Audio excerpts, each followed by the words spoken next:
Alors, on va passer au conseil municipal. Donc, le secrétaire de séance ce soir est Joël Trécan et il y a 31 bordereaux à l'ordre du jour. Bonsoir des maths d'Anne Hall. Joël Trécan, je te laisse faire l'appel.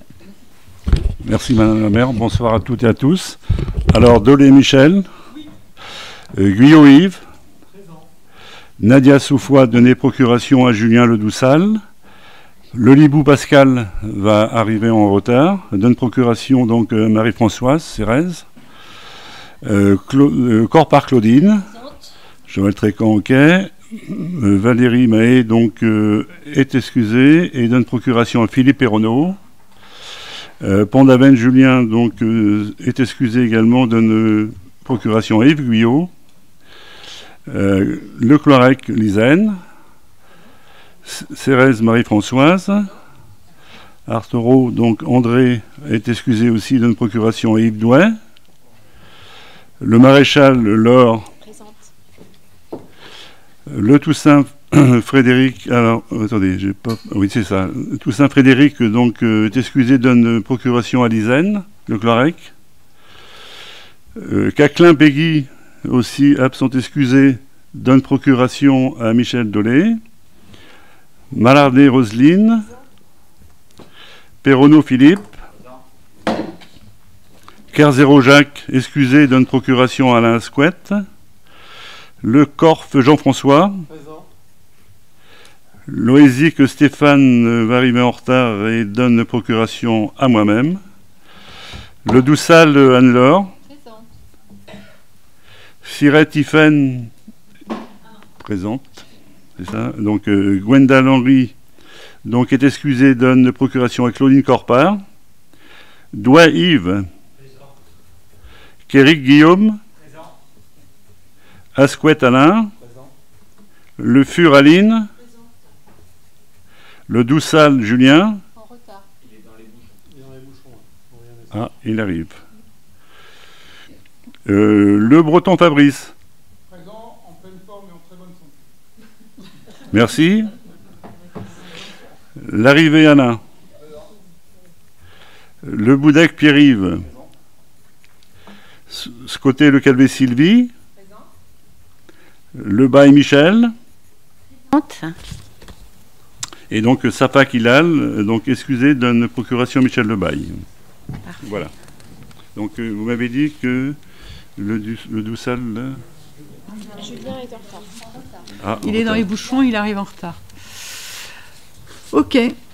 On commence par l'approbation du procès-verbal du conseil municipal du 25 septembre. Y a-t-il des remarques sur le procès-verbal? On peut considérer qu'il est approuvé. Des voix contre, des abstentions. Le procès-verbal est approuvé. Ensuite, délégation du conseil municipal au maire, le compte-rendu Yves Guyot. Bonsoir, Démator. Donc, en vertu des délégations accordées à Madame la maire, les décisions prises concernent marché et avenant de travaux de fourniture et de services. Premier sujet, débitumisation et végétalisation de la cour de l'école Paul-Éluard, lot numéro 5, fourniture et pose de clôture. Avenant numéro 1, c'est la société Jo Simon. Et le montant est une diminution de moins 375 €. Prestation d'assurance, lot numéro 1, dommage aux biens, avenant numéro 3, Groupama, plus 20 336, et oui, c'est le problème des assurances qui se renchérissent. Travaux d'aménagement de la place Foch, le numéro 1, travaux de VRD, mobilier urbain, avenant numéro 1, IDVRD, le groupement IDVRD FH. Montant plus 5 145 €, réhabilitation du gymnase Victor Hugo, lot numéro 1, gros œuvre, avenant numéro 1, société Marc SA, plus 6 130. Réalisation d'extension en bâtiment préfabriqué, salle de sieste maternelle Paul-Éluard, avenant numéro 1, société Madeira, plus 10 980 €. Indemnité de sinistre afférente au contrat d'assurance, versement d'une régularisation d'assurance statutaire sur la période 2020-2025, société Aster, 109 051 €. Régie comptable nécessaire au fonctionnement des services, modification de la régie, frais de déplacement élus et personnel et menus dépenses. Activité dans les cimetières, il y a eu un renouvellement pour les concessions et 5 achats, un renouvellement dans les columbariums. Acceptation de dons et legs, donc il s'agit de l'association Arène Collection Artothèque de l'Aisne, et le bénéficiaire est l'artothèque, notre artothèque communale Pierre Talcouette. Je ne vais peut-être pas lire la totalité des intitulés, il s'agit de 5 œuvres, un puzzle, une photographie et 3 sérigraphies. À chaque fois, les valeurs sont de 200 €. Ensuite, aliénation de biens mobiliers, donc vente de 2 véhicules à la société KJE Auto, l'un pour 1 300 € et l'autre pour 1 150 €. Droit de préemption, 15 DIA reçus sur la période et 16 décisions de ne pas préempter. Alors pourquoi 16 au lieu de 15 ? C'est l'occasion de revenir sur le bien dont la DIA avait été évoquée au dernier conseil municipal, au mois de septembre. Donc c'est un bien arrivé en fin d'été à Quai-André, donc une partie de l'ancienne conserverie, donc constituée de petites cellules de stockage. Et nous avions demandé à Lorient Agglomération d'étudier la possibilité d'exercer le droit de préemption à la place de la commune dans le cadre du PLH, donc pour créer une réserve foncière. Alors c'est pas tellement une réserve foncière que pour créer un accès à un foncier qui est important, qui est une friche industrielle et qui est ciblée donc pour de la création de logements donc un petit peu en arrière des voies ferrées. Et cette partie de l'ancienne conserverie constitue un verrou donc qui empêche l'accès futur pour l'instant à cette friche et donc qui empêche un projet d'aboutir. Alors, Lorient Agglomération a décidé de ne pas préempter pour le bien complet, puisque peut-être davantage qu'il y a quelques années, les acquisitions l'agglomération est davantage sollicitée pour porter des fonciers à l'échelle des 27 communes de l'agglomération. Et donc, la décision qui a été proposée, qui a été prise, la solution qui a été proposée, c'est de passer un accord avec l'acquéreur, qui s'appelle une promesse unilatérale, ce qui fait que si l'agglomération, parce que ce sera elle qui sera actrice, décide d'acquérir une partie du bien, eh bien l'acquéreur actuel, qui est en train d'acquérir le bien, ne pourra pas refuser donc cette cession. Donc c'est la partie qui constitue proprement le verrou, donc qui fait l'objet de cette promesse unilatérale. En termes de valeur, ça correspond à peu près au quart du bien. Voilà, et qui permet d'assurer l'essentiel, donc d'assurer un accès futur à la parcelle qui est en arrière. Voilà, donc il n'y a pas de préemption, en accord avec l'acquéreur. Sinon, c'était la menace pour lui, c'était de ne pas pouvoir acquérir le bien et donc de se soumettre à cette préemption. Voilà, donc pendant 5 ans, il y a une possibilité d'acquisition de cette parcelle, de cette partie de parcelle. Voilà. Donc l'affaire est maintenant conclue, avec une maîtrise possible, même si elle n'est pas effective maintenant, avec une maîtrise possible de cet accès. Point 27, il n'y a pas eu de demande d'urbanisation de la commune pour ses propres biens. Et il est proposé au conseil municipal de prendre acte de ces informations. Avez-vous des questions? Non? On passe au point suivant, c'est l'attribution d'une subvention projet pour l'association Frères d'âme, Claudine Corpart. Bonsoir à tous. Oui, donc la ville d'Hennebont accompagne financièrement le marché Noël organisé par le syndicat mixte du Haras. Donc les dates prévues, c'est 20 et 21 décembre prochains. Jusqu'à présent, l'aide de la ville passait par l'intermédiaire de l'association Anime Hennebont, qui n'est plus en capacité là d'assurer ces missions-là, puisqu'elle n'a plus d'activité réelle sur la ville, et puis surtout au-delà du versement de la subvention, le syndicat mixte a vraiment aussi besoin d'engagement de personnes et de bénévoles qui peuvent donner vraiment et être très actifs sur le site pendant tout le temps de l'événement. Et donc, c'est pour cela que c'est l'association Frères d'âme, qui est donc basée sur Hennebont désormais, qui va assurer ce rôle-là. Frères d'âme est une association qui accueille des soldats, des pompiers, des policiers, des gendarmes ou des soignants qui ont été victimes stress post-traumatique et qui ont besoin d'accompagnement spécifique avec des professionnels dédiés et aussi un certain nombre d'actions et de médiations qui peuvent développer sur le site du Hara. Donc tout ceci pour contribuer à leur reconstruction et aider à apporter des réponses là où parfois ça manque de façon plus officielle en tout cas. Donc l'idée de l'objet de cette association, c'est vraiment de favoriser leur insertion dans la vie civile. L'association, c'est un certain nombre de personnes, là, ils sont quand même un certain nombre d'adhérents, présents très régulièrement sur le site. Et si vous allez au marché de Noël, ce sera l'occasion de rencontrer un certain nombre d'entre eux, puisqu'ils vont vraiment être présents. Et c'est donc dans ce cadre-là que Frères d'Âme va participer, va aider à l'organisation de ce marché de Noël en donnant un coup de pouce important au syndicat mixte qui n'a pas énormément d'agents pour assurer un événement de cette importance-là. Quand on voit tout ce qu'il faut faire au niveau de l'accueil des exposants, l'accueil du public, les circulations du public, l'organisation des animations, etc., c'est beaucoup de monde nécessaire présent sur le site pendant 2 jours. Et donc, afin de soutenir l'élaboration et la mise en place de cet événement, il est proposé d'attribuer une subvention de 4 000 € à l'association Frères d'Âme et uniquement pour l'organisation de ce marché de Noël. Il est proposé au conseil municipal d'attribuer la subvention à l'association mentionnée dans le tableau présenté. Y a-t-il des questions? Oui, Sylvie Scotté. Bonsoir à toutes, bonsoir à tous.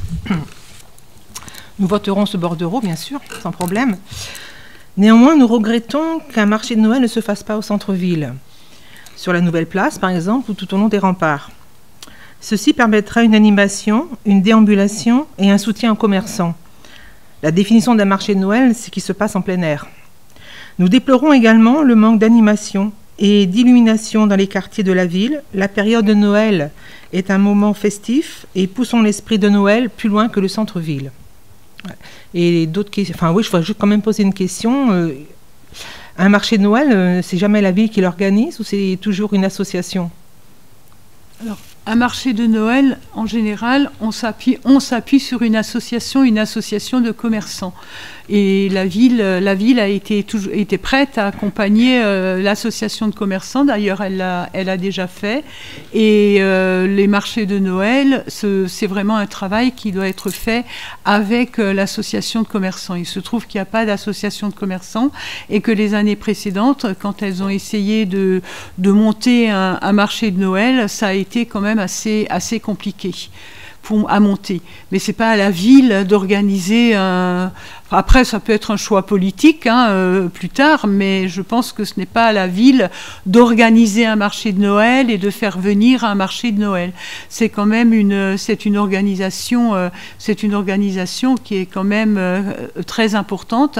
À un moment donné, on demandera aussi à la ville non seulement des espaces, mais peut-être aussi comme ça se fait dans d'autres régions, des chalets, des choses comme ça. Et on s'est toujours appuyé sur une association de commerçants parce que c'est aussi une dynamique que doit insuffler que peut insuffler une association de commerçants. Bien sûr que la ville, elle est là pour les soutenir. Il n'y a aucun problème. Enfin, on trouve dommage, c'est que l'animation ne se fasse pas au centre-ville. Je comprends. Pour que ce soit un peu plus festif, sûrement, parce que là, il faut y aller au Hara. C'est pas un problème. Le Hara, c'est très bien. Oui, bien sûr. Mais centre-ville, c'est important. Alors, en termes de rayonnement quand même pour la ville, ce marché de Noël est un des plus réputés et cotés sur l'ensemble du pays de l'Orient parce qu'il est là où il est et que c'est très particulier effectivement le site et la qualité du site permet aussi à la fois cette qualité-là et cette attractivité qui est énorme et permet aussi de l'assurer. Et même pourtant là, il faut sécuriser, garder la nuit, etc. Mais organiser un marché de Noël sur l'espace public ouvert aujourd'hui on est toujours sous Vigipirate. On sait qu'aujourd'hui, dans les grandes villes qui l'organisent, mais c'est des budgets énormes, rien qu'en sécurisation des sites. Et c'est très, très complexe. Ça devient très complexe. Enfin, c'est un choix, c'est un fait. Je voulais juste... Oui, Madame Lebaille. Oui, moi, je vais dire à Sylvie, en fait, pour une fois qu'on aura le droit d'aller dans le Hara, C'est quand même une bonne nouvelle, quand même, parce que jusque-là, c'est vrai que quand on veut, il a été fermé depuis un petit moment. Donc là, on a le droit d'y aller. Donc on a de la chance quand même par rapport à ça. Maintenant, sur le montant de la subvention, j'agace un petit peu Madame la maire ce soir, mais bon, c'est comme ça, c'est dans ma nature. Hein. Autrement, je voulais savoir si au niveau de la subvention, on donnait des subventions les années précédentes aussi, ou comment ça se passait, je me rappelle plus. Oui, à Annie-Ménebon est exactement du même montant. Voilà. Madame Le Bail, je serais très ravie de vous rencontrer dans les allées du Haras à prochain concours hippique, hein, n'hésitez pas. Ben, vous savez, c'était mon quartier, hein, je le connais par cœur. Quand je vois dans l'état dans lequel il se trouve, moi, vous savez, c'était mon terrain de jeu quand j'étais petite, hein, donc je le connais par cœur, hein, le Haras. Et là, je suis tellement déçue qu'on ne puisse plus y aller. C'est terrible. Hein. Et puis quand je vois les portails moches qui ont été mis, ça me déçoit et ça me désole encore plus. Si. Voilà. C'est perso. Très personnel et chacun a sa vision. Voilà. Donc, on a eu les réponses. On vous propose de passer au vote. Vous êtes très en forme, Madame Le Bail, ce soir. Donc, on vous propose... Oui, Joël Trécan. Juste une petite remarque quand même à Michel. Je pense que les agents communaux vont être ravis d'entendre cette remarque sur les portails. Les non, ne reviens pas en arrière, Michel. Ils sauront me comprendre. Moi, je suis très... j'aime beaucoup le patrimoine. On avait des beaux portails avant qu'on aurait pu restaurer. Certes, celui qui est en bas, il n'est pas trop moche. Mais moi, je reste toujours dans l'idée de ces fameux portails aux couleurs rouges. Alors, je ne sais pas, monsieur Toussaint n'est pas là, mais moi, j'appelle ça du rouge corail. Mais ils avaient un cachet. C'est du patrimoine et on ne dénature pas comme ça le patrimoine. Oui. Et vous êtes nostalgique. Donc, je vous propose de passer au vote très simplement. Y a-t-il des voix contre? Des abstentions? Le bordereau est adopté à l'unanimité. Le camp en immersion en langue bretonne qui a eu lieu en juillet 2025, c'est la subvention MGLEF Broan-Orient. Tiffaine Sirette. Ja, merci pras de mat donol. Neus e kroget brontom e braonek, j'irai plus juste me mochra chilawer neus e ged abaden a resultiker e mis frevrer da vilpe marnugen, a resultiker neus di babut. Ren yalchat dar gevrediger emgele bron orion avait dar samad 1000 €, hag ar samadal, €1, avait touten a ozadur rampe braonek, dres obidiger, hag a zo liamet gut effet du stet a rampe. Vous inquiétez pas, je m'arrête là. Donc, lors de la séance de février 2025, le conseil municipal a décidé d'octroyer une subvention à l'association Mgléobro en Orion d'un montant de 1000 €. Il y a donc un autre montant, celui de 800 €, pour le soutien à l'organisation du camp en breton en immersion, qui est donc conditionné à la réalisation de ce camp.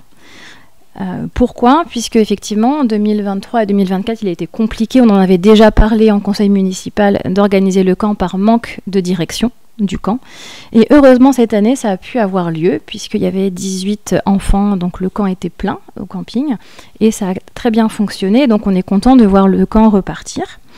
Et donc c'est pour ça que, comme le camp s'est bien tenu et que le dossier a été envoyé, on peut donc maintenant soumettre au conseil municipal la subvention de 800 € que je vous propose de voter ce soir. Merci Brasse. Y a-t-il des questions, des interventions? Joker. Donc, je vous propose de passer au vote. Des voix contre? Des abstentions? Le bordereau est adopté à l'unanimité. La subvention des estivales 2025, en l'absence de Nadia Soufois, c'est moi qui vous présente le bordereau. Donc, dans le cas des estivales 2025, vous le savez, et dans le cas d'ailleurs depuis que les estivales existent, nous avons un soutien de nombreux partenaires et associations. Et dans le cadre d'un conventionnement, la ville d'Hennebont accorde une subvention, vous propose d'accorder une subvention de 300 € à chacune des 3 associations suivantes qui s'impliquent d'année en année. C'est l'Aviron Hennebontais, donc pour 300 €. Il était une fois pour 300 € et Quality Street Dance pour 300 €. Et donc, il est proposé au conseil municipal d'approuver le versement de subventions aux associations citées ci-dessus et inscrites au budget 2025. Y a-t-il des questions? Je vous propose de passer au vote. Des votes contre, des abstentions. Le bordereau est adopté à l'unanimité. Le bordereau suivant, concerne la politique de la ville, c'est le reversement des subventions CAF aux associations au titre de l'année 2024.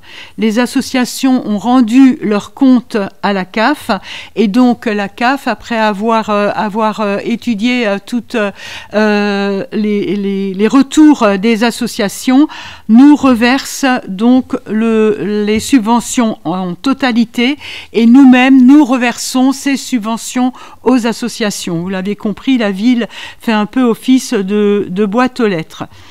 Donc, la ville elle-même bénéficie d'une subvention de 4 000 € au titre des actions suivantes. Écrire pour rêver et penser son imaginaire, 1 000 €. Le jeu de quartier, l'art de jouer ensemble, 500 € et les estivales, 2 500 €. Les autres, vous avez le tableau. Je ne vais pas vous donner les montants, mais sachez que quand même, pour le public qui écoutera plutôt. Il y a Stéthoscope, Dixia, PIMS, Optimisme, Corde et Cordage, J'ai vu un documentaire, Chouette Cop, Hennebont Locrist Handball, Corde et Cordage et Hilo Kergaer. Donc il est proposé ce soir au conseil municipal d'approuver le reversement des sommes octroyées par la CAF aux associations bénéficiaires et de dire que la dépense sera inscrite au compte. Y a-t-il des questions ? Je vous propose de passer au vote. Ah oui, pardon, Laure. Bonsoir, je ne prendrai pas part au vote en tant qu'administratrice de l'une des assos Chouette Cop. Merci. Donc Laure Le Maréchal ne prend pas part au vote. Pour le reste, y a-t-il des votes contre? Des abstentions? Le bordereau est adopté. Demande aux collectivités membres de valider les 2 membres qualifiés désignés par le conseil d'administration de l'EPCC Trio. Claudine Corpart. Oui, effectivement, la réglementation des EPCC oblige que dans le CA, il y ait des personnes qualifiées. Et le CA prend position pour le choix de ces personnes avant que les 2 collectivités, donc Hennebont de ce côté et Locrist de l'autre, ne valident ce choix. C'est l'organisation, elle est faite comme ça. On n'aura pas le temps de discuter de son bien fondé ou de son mal fondé ce soir. Donc, ces personnes qualifiées ont voix délibérative au sein du CA et elles sont présentes dans la mesure du possible. Par la place d'administrateur qui leur a accordé, il a attendu qu'elles contribuent à la bonne gouvernance de l'établissement, facilitent et enrichissent les débats et apportent leur expertise. Je vous présentais un peu plus les 2 personnes tout à l'heure pour comprendre leur expertise. Donc, pour que ces personnes puissent jouer leur rôle, il est recommandé qu'elles aient des positions indépendantes vis-à-vis des activités menées par le PCC et que toute activité qui serait également financée par les collectivités publiques siégeant au conseil d'administration. Le nombre de 2 personnes qualifiées est proposé. Cela correspond au nombre de personnes globales de l'EPCC, puisque l'effectif d'un conseil d'administration de PCC ne peut excéder 24 membres. Et dans la répartition des sièges entre les catégories de membres, les personnes publiques doivent représenter en nombre la majorité des membres. Je ne comprends pas tout ce que je lis là. Ainsi, le conseil d'administration de l'EPCC compte 12 membres, 8 administrateurs représentant les collectivités fondatrices, 2 administrateurs représentent les personnels et 2 les personnes qualifiées. Là, j'ai compris.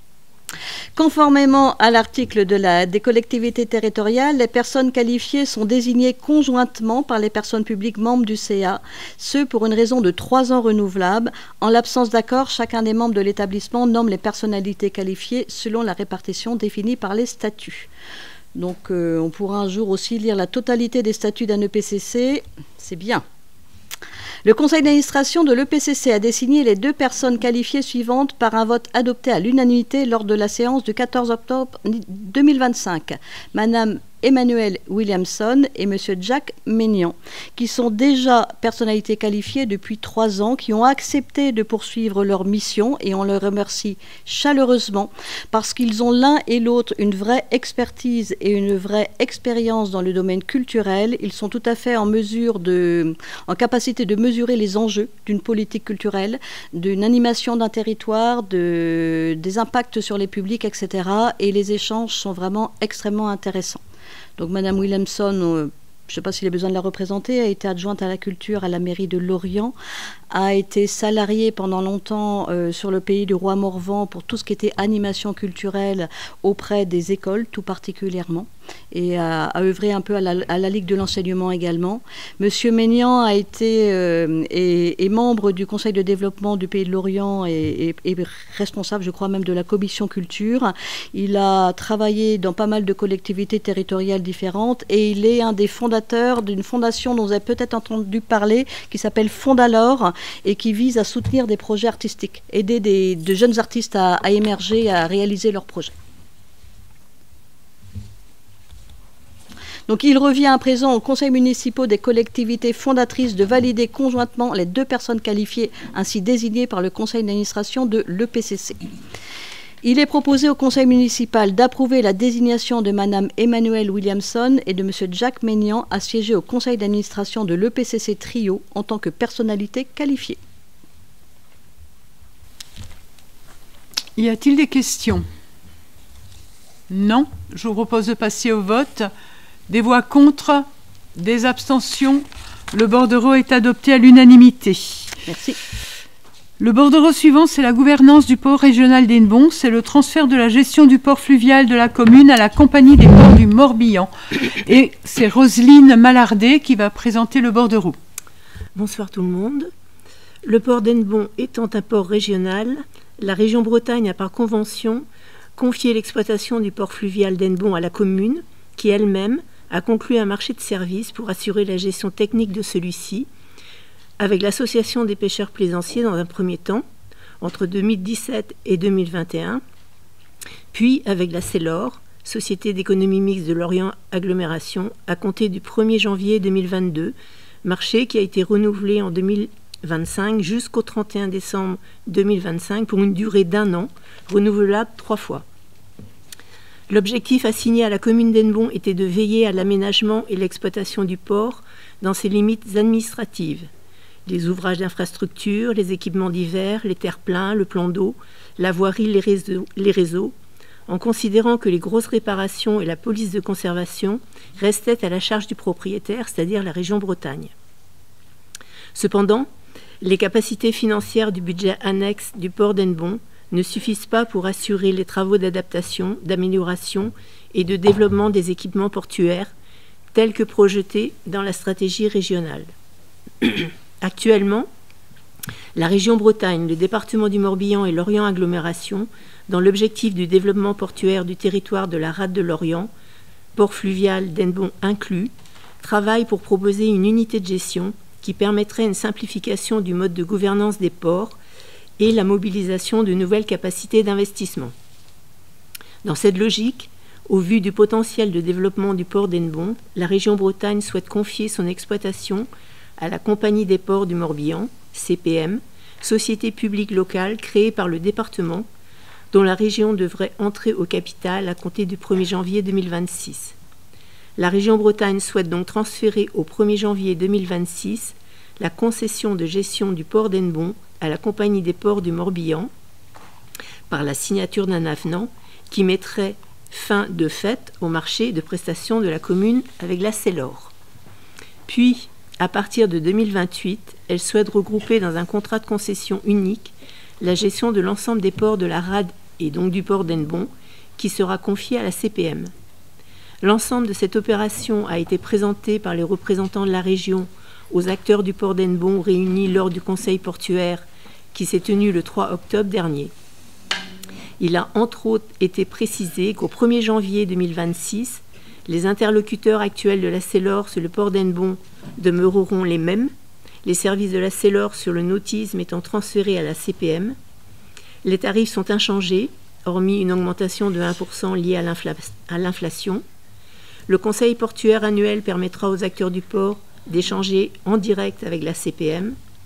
Les échanges se poursuivront également avec la commune, dont les représentants siègent à Lorient Agglomération qui participe au conseil d'administration de la CPM, et via le conseil portuaire local, auprès duquel la commune continuera à siéger. Les éléments du planning prévisionnel sont précisés dans le bordereau du conseil. Vu le Code général des collectivités territoriales, la convention de transfert de gestion du port d'Hennebont, vu l'avenant à la convention portant transfert de gestion du port fluvial d'Hennebont à la société publique locale, Compagnie des ports du Morbihan, annexée au présent bordereau, vu les avis du conseil portuaire, du bureau municipal de la commission ville d'octobre 2025, vu le rapport présenté, il est proposé au conseil municipal d'approuver l'avenant à la convention portant transfert de gestion du port d'Hennebont à la société publique locale Compagnie des ports du Morbihan, mettant fin ainsi à la prestation de services entre la commune et la CELOR à partir du 31 décembre 2025, d'autoriser Madame la maire ou son représentant à signer cet avenant et à poursuivre les discussions avec la région, Lorient Agglomération et la Compagnie des ports du Morbihan. Y a-t-il des interventions? Oui, Fabrice Le Breton. Merci beaucoup, Madame la maire, chers collègues. Donc, Madame la Malardé l'a rappelé, donc, depuis le 1er janvier 2022, la gestion technique du port fluvial d'Hennebont est confiée à la CELOR, la région Bretagne, sa propriétaire assurant les grosses réparations et la police de conservation. Dans sa volonté de le développer, la région souhaite désormais confier l'exploitation du port à la Compagnie des ports du Morbihan, SPL créée en 2012 par le département. Si le bordereau est voté ce soir, ce transfert de gestion du port par la région à la CPM deviendra effectif à partir du 1er janvier prochain. Comme l'ont fait ses utilisateurs lors du dernier conseil portuaire du 3 octobre dernier, nous approuvons cette décision qui ne peut être que bénéfique pour le développement du port. Nous espérons que la CPM SPL, qui a l'expérience de plus de 10 ans de gestion des ports morbihanais, saura donner au port d'Hennebont les moyens financiers, techniques et administratifs suffisants pour qu'il devienne véritablement un pôle majeur de notre commune. Toutefois, à l'avenir, il faudra veiller à ce que les élus hennebontais ne soient pas exclus des discussions et des décisions concernant le port, puissent faire entendre leur voix quant aux choix et quant aux orientations de la CPM. Cela nous semble indispensable afin de répondre au mieux aux attentes et aux besoins des usagers du port, des associations et des chantiers navals. Merci. C'est un point qui a été soulevé, vous avez raison, c'est un point qui a été soulevé lors du conseil portuaire avec un engagement fort de la région et du directeur de la compagnie des ports qui était présent, c'est de maintenir le conseil portuaire à Hennebont avec l'ensemble des acteurs du port et de travailler en co-construction. Ils se sont vraiment engagés là-dessus et d'une manière forte. Et la ville sera bien sûr représentée au sein de ce conseil portuaire et pourra, en tout cas au niveau local, aura sa voix et pourra être entendue aussi. Je vous remercie. Je vous propose de passer au vote. Y a-t-il des voix contre, des abstentions? Le bordereau est adopté à l'unanimité. Dénomination de chemin Albert Berty. Yves Guyot. Albert Berty, ancien élu, était décédé en juin 2024 et on lui avait rendu ici hommage dans le cadre du conseil municipal du mois de septembre, si je me souviens bien. Depuis, la ville a été sollicitée par des anciens élus de l'époque de Albert Berty pour déterminer un lieu pour lui rendre hommage. Albert Berty, là, moi j'en ai entendu parler comme dans le service urbanisme parce qu'il avait mis beaucoup l'accent sur la création de réserves foncières de la commune. Il avait fait preuve de beaucoup d'anticipation et beaucoup de projets de la ville ou peut-être du département ont pu prendre place sur sur des fonciers qui avaient été acquis à son époque. Voilà, donc il a eu un rôle déterminant et il a eu aussi un rôle très déterminant dans la création et le suivi de la construction du lycée Victor Hugo. Et donc, le long de ce lycée, il y avait une petite voie piétonne, de déplacement doux, le long du lycée et le long du gymnase Victor Hugo, donc qui n'avait pas de dénomination. Donc, ce qui a été proposé, en hommage à son action dans le cadre de la création du lycée, c'est de dénommer cette voie Alors on a hésité entre chemin, sentier, allée. Donc au final, la famille a préféré que ce soit chemin. Donc chemin Albert Berti. Une plaque sera déposée plus tard donc, à l'entrée de ce chemin. Et on peut signaler que ce chemin relie l'avenue François Mitterrand avec la rue Léon Blum, ce qui n'aurait pu que satisfaire Albert Berti. Voilà. Donc je vous propose... je propose donc au conseil municipal d'approuver la dénomination du chemin précité, chemin Albert Berti. S'il vous plaît. Des interventions. Madame Lebaille et ensuite Fabrice Le Breton. Oui, donc moi je vais préciser que j'ai travaillé avec Albert Berti. Et là, sur la proposition d'inscription, il y a quand même quelque chose qui me gêne. J'aurais bien aimé qu'on précise adjoint au maire de telle année à telle année et conseiller général aussi de telle année et telle année, plutôt que de mettre son année de naissance et son année de décès.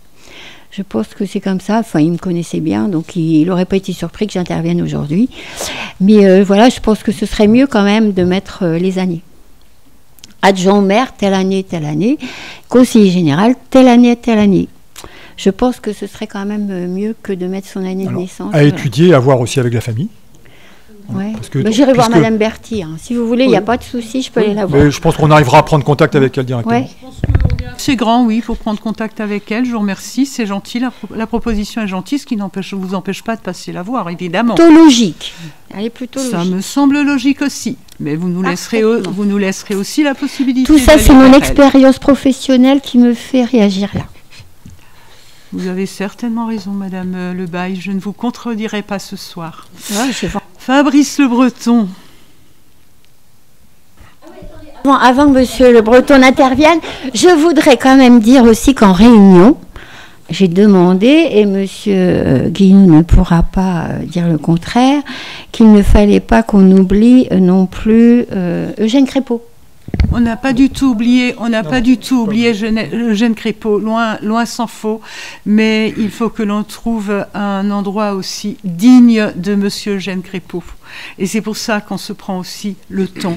La chemin Albert Berti, ça a vraiment été vu aussi avec la famille et ça a du sens. Mais pour Monsieur Crépeau, il faut aussi que ça ait du sens. Et je pense qu'il faut qu'on trouve un endroit qui soit tout à fait digne de son action et de sa personne. Donc ça demande sans doute peut-être un peu plus de temps. Fabrice Le Breton. C'est sûr, je peux commencer, Madame la maire. À moins que Madame Lebaille, non, c'est terminé ? Ok, super, merci beaucoup. Madame la maire, chers collègues, ce soir vous nous demandez de dénommer l'allée qui relie l'avenue François Mitterrand à la rue Léon Blum, chemin Albert Berti. Nous voterons évidemment le bordereau puisqu'il rend hommage à un homme qui a consacré une grande partie de sa vie à la chose publique, soit en qualité de conseiller municipal, d'adjoint et de conseiller général. L'an prochain, nous célébrerons le 40e anniversaire de l'ouverture du lycée Victor Hugo, un des derniers établissements dont la construction a été décidée par le ministère de l'Éducation nationale. En 1986, il ouvrait, après plus de 20 ans de lutte menée collectivement par des parents d'élèves, des enseignants, par le comité d'action laïque animé par des militants comme Michel Dugor, feu Jean Berthoud et feu Henri Jaffry, pour ne citer qu'eux, par des élus locaux comme Albert Berti. Donc donner le nom de ce dernier au chemin qui jouxte l'établissement scolaire est pour notre groupe une évidence. D'autres élus, Nbontais pour beaucoup, ont grandement œuvré pour que soit construit cet établissement scolaire. Et là, merci Madame Lebaille de m'avoir effectivement tendu la perche. Nous n'en souhaiterons qu'un, Eugène Crépeau, maire d'Hennebont, de 1959 à 1979. Notre groupe réitère ce soir une proposition qu'il a déjà exprimée en conseil municipal et en commission, donner son nom à une place communale. Celle, peut-être, de l'ancien hôpital pour rappeler qu'il fut président de la commission de l'hôpital en vue de sa modernisation et qu'il fut aussi un ardent militant de sa défense. Celle, pourquoi pas, de la place de la mairie nouvellement aménagée pour rappeler qu'il fut, au lendemain de la guerre destructrice, un maire bâtisseur. Puisse, en tout cas, la future équipe municipale s'y atteler, y réfléchir, y travailler, afin d'honorer comme il se doit sa mémoire. À l'instar de ce que nous faisons ce soir pour Albert Berti, à l'image de ce qui a été décidé dans le passé pour d'autres élus, notre ville ne doit pas oublier Eugène Crépeau, qui a tant fait pour elle. Merci. Je pense que sur ce point-là, nous sommes tout à fait d'accord et effectivement, ce travail sera certainement fait avec la nouvelle équipe, quelle qu'elle soit.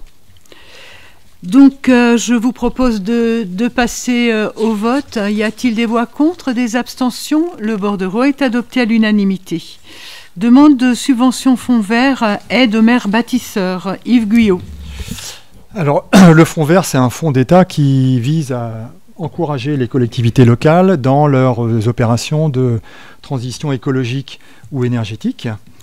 Le fonds vert, malheureusement, il connaît des hauts et des bas, et en ce moment, c'est plutôt des bas, un petit peu à l'image de la prime Rénov'.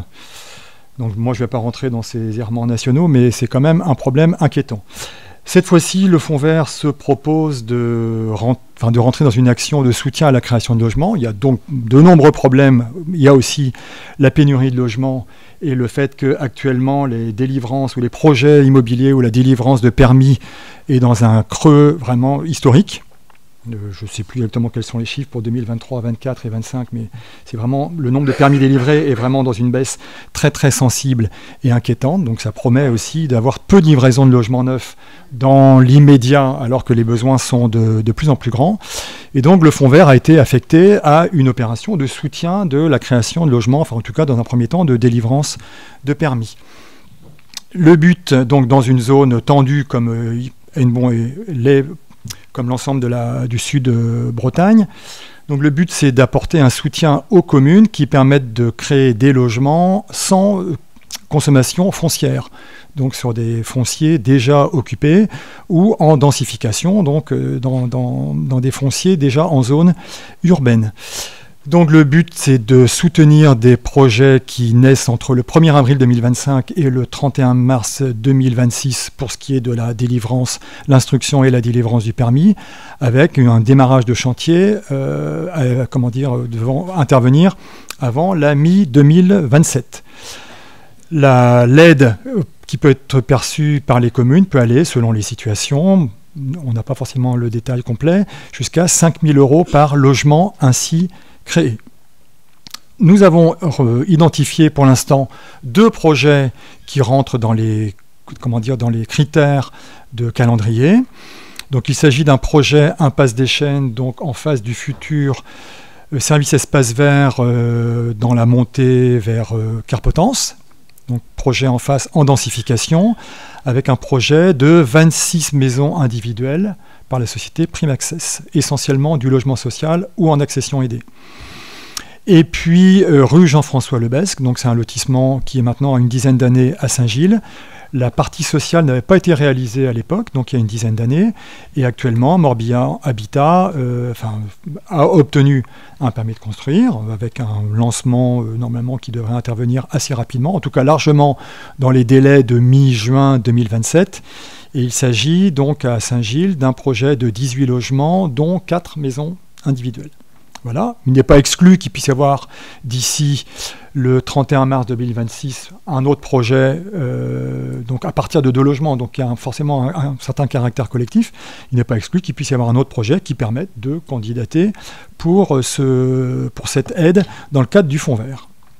Donc il est proposé au conseil municipal de décider de solliciter auprès de l'État l'aide aux maires bâtisseurs au titre du fonds vert sur les opérations donc concernés par la période et d'autoriser Madame la maire ou son représentant à signer tout document et à procéder à toute démarche concernant cette demande de subvention. Y a-t-il des questions? Des interventions? Non. Je vous propose de passer au vote. Des votes contre? Des abstentions? Le bordereau est adopté à l'unanimité. Le bordereau suivant, site patrimonial remarquable, ce sont les observations et conclusions de la commissaire enquêtrice. Yves Guyot. Donc le site patrimonial remarquable, je vais dire SPR par la suite, donc adopté en janvier 2020 dans le cadre du nouveau PLU de l'époque, donc avait montré, comme le PLU modifié l'année dernière, donc avait montré la nécessité de faire évoluer des points mineurs pour qu'on puisse parler je trouve plus l'expression, de modification simplifiée. Voilà, il y en avait qui concernaient donc quelques choix, quelques possibilités d'utilisation de matériaux, quelques facilitations à opérer concernant les aménagements énergétiques ou les équipements énergétiques et quelques erreurs à modifier. Donc on arrive à l'enquête publique a eu lieu durant l'été Et donc c'est le bilan que je vous présente. Il y a eu, on va dire, peu d'interventions, puisqu'il y a eu 4 interventions. Certaines ont porté sur des questions qui ne pouvaient pas être traitées, puisqu'il s'agissait de modifications de périmètre ou de modifications de zonage. Donc celles-là ne peuvent pas être traitées, elles ne peuvent intervenir que dans le cadre d'une révision complète, c'est-à-dire un travail beaucoup plus lourd donc, concernant le document. Il y a eu quelques questions demandant une meilleure justification des propositions qui étaient faites. Donc la ville a apporté réponse suite aux questions des intervenants transmises par la commissaire enquêtrice. Donc il y a eu des réponses apportées à chaque fois par la commune. Ces réponses ont pu s'appuyer évidemment sur un passage, 2 fois, un passage donc en commission locale du SPR. Il y a une validation en commission locale. Et puis, il y a eu une demande de précision sur les conditions possibles d'extension dans le dispositif qu'on appelle jardin d'agrément. Voilà. Donc, suite aux réponses qui ont été apportées par la commune, eh bien, la commissaire enquêtrice a proposé un avis favorable à cette modification simplifiée.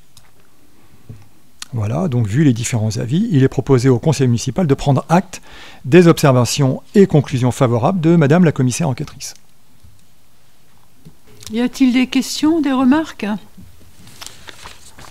Donc il s'agit de prendre acte. Ensuite, c'est la convention de portage foncier à Kergomo à intervenir avec Lorient Agglomération. Yves Guyot, toujours. Alors je vais essayer quand même de trouver la bonne page,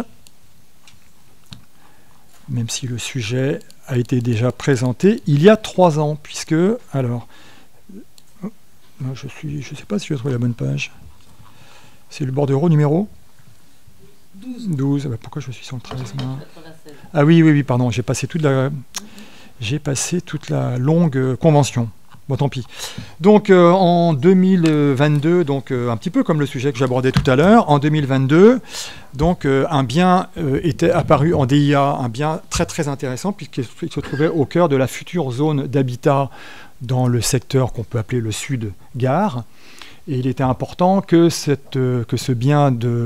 vieil hangar sur une surface assez étendue ne puisse pas repartir dans une activité qui aurait compliqué la création future et assez prochaine de logements. Voilà, donc nous avions demandé à l'époque à Lorient Agglomération donc se saisir de la possibilité de préemption au titre de la ville. Donc il y avait déjà eu un passage en conseil municipal à cette époque-là. Lorient Agglomération avait fait de même en conseil communautaire. Les choses ont pris du retard pour des raisons en particulier de succession. L'acte maintenant va être signé. Il y a eu un passage au dernier conseil communautaire. L'acte va pouvoir être signé fin 2025, mais dans ces cas-là, l'agglomération demande à la ville de s'engager en particulier sur tous les aspects de gestion, d'entretien et de surveillance de ce bien, et éventuellement d'occupation. Mais bon, je pense qu'il sera difficile de rentrer dans une occupation longue, puisque le secteur est appelé à bouger d'ici quelques années. Donc c'est la convention de portage donc, qui passe ce soir en conseil municipal, et il est proposé au conseil d'approuver les termes de la convention de portage de foncier jointe au présent bordereau, et d'autoriser Madame la maire ou son représentant à signer cette convention. Des questions, des remarques? Oui, Pierre-Yves Le Boudec. Merci beaucoup. Bonsoir. Des Matadors. Donc, sur ce bordereau, évidemment, nous allons le voter, mais nous allons faire quand même quelques remarques qu'on avait déjà, d'ailleurs, quelques-unes énoncées donc, en commission. La première remarque, c'est évidemment, ce qu'on peut quand même un peu déplorer, c'est que sur le site, alors ça dépasse le cadre évidemment de l'entrepôt de Monsieur Daniel, mais c'est vrai que ce secteur de Kergomo, il y a quand même une partie agricole, et c'est quand même si, comme tu nous l'avais dit Yves, c'est pas nous qui avons été les plus grands consommateurs de terres agricoles, certes, et c'est tant mieux, et on peut s'en féliciter, mais en tous les cas, c'est vrai qu'il y a une partie quand même du projet d'urbanisation qui va empiéter sur les terres agricoles. Donc ça, on peut quand même un petit peu le regretter. Ça, c'est le premier point. Et le deuxième point, qui est beaucoup plus d'ordre général, c'est de se dire que ce secteur de Kergomo, il est quand même très enclavé, et que évidemment, si on ne se contente que du logement, ça va être largement problématique, et qu'il faut évidemment penser ce secteur en termes de développement des mobilités, mais des mobilités dites actives et douces, mais qui favorisera évidemment les transports en commun. Ça, c'est le premier point. Et le deuxième point, c'est évidemment sur cette rive droite, où il ne suffit pas simplement que de construire du logement, mais il faut également proposer et du service et des services publics. Et aujourd'hui, il en manque cruellement sur la rive droite. Voilà, merci beaucoup. Alors, pour revenir sur cette consommation foncière sur espace agricole, bon, je peux juste dire que ce sera la seule dans le cadre du PLU, que notre compteur, alors la loi ZAN ne s'applique pas vraiment, mais quand même chaque commune, au moins dans le pays de l'Orient, chaque commune, enfin la consommation qui a été faite depuis que le compteur tourne, depuis 2021, a été évaluée.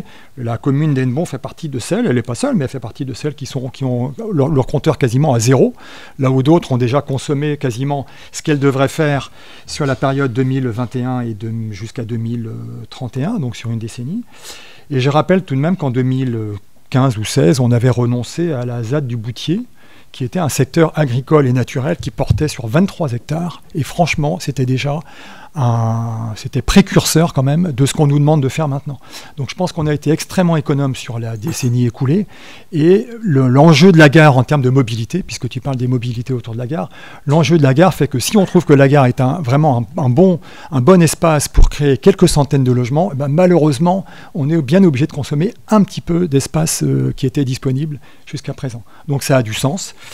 Et le projet à venir, donc sur ce sud-gare, donc qui fait l'objet d'une OAP, donc d'une orientation qui est formulée avec des schémas, etc., dans le PLU, cet aménagement, il fait la part à une place diminuée de la voiture par rapport à des projets anciens, avec des accès qui sont, je ne vais pas dire qu'ils sont difficiles, mais qui sont réduits par rapport à ce qui se faisait auparavant. Et ce qui nous rassure avec les promoteurs qui travailleront sur le sujet, c'est qu'ils se sont bien saisis de cette orientation avec des accès minimums. Ce ne sera pas du tout un quartier traversant, il n'y aura pas de boucle possible pour des véhicules dans ce quartier-là, et ce seront juste des accès, tous en impasse, qui permettront de réduire quand même la place de la voiture par rapport à des projets tels qu'on les a vus auparavant.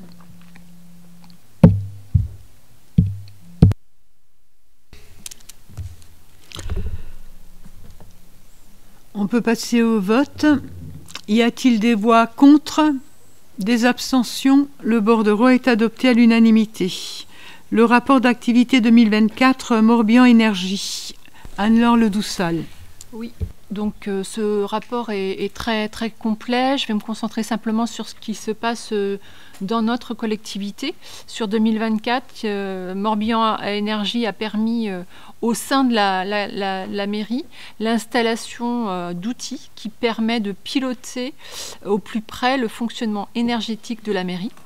Ces outils vont permettent déjà le suivi en temps réel des consommations gaz et électricité, la gestion à distance des systèmes de chauffage et le contrôle des paramètres de confort dans les bureaux tels que la température, bien sûr, le taux de CO2 et l'hygrométrie. Et le deuxième point sur lequel on peut s'attarder, effectivement, pour lequel Morbihan Énergie nous a accompagnés, c'est sur la place Foch, donc avec la rénovation de l'éclairage public et également avec la préparation d'installation de bornes de recharge électrique des véhicules afin de renforcer donc le maillage départemental de la mobilité durable. Voilà ce que je dirais pour ce rapport. Il est donc demandé au conseil municipal de prendre acte. Merci. Des questions? Des remarques? Non? Ok, donc il est pris acte du rapport. Garantie d'emprunt, transfert de prêt, Marie-Françoise Cérez.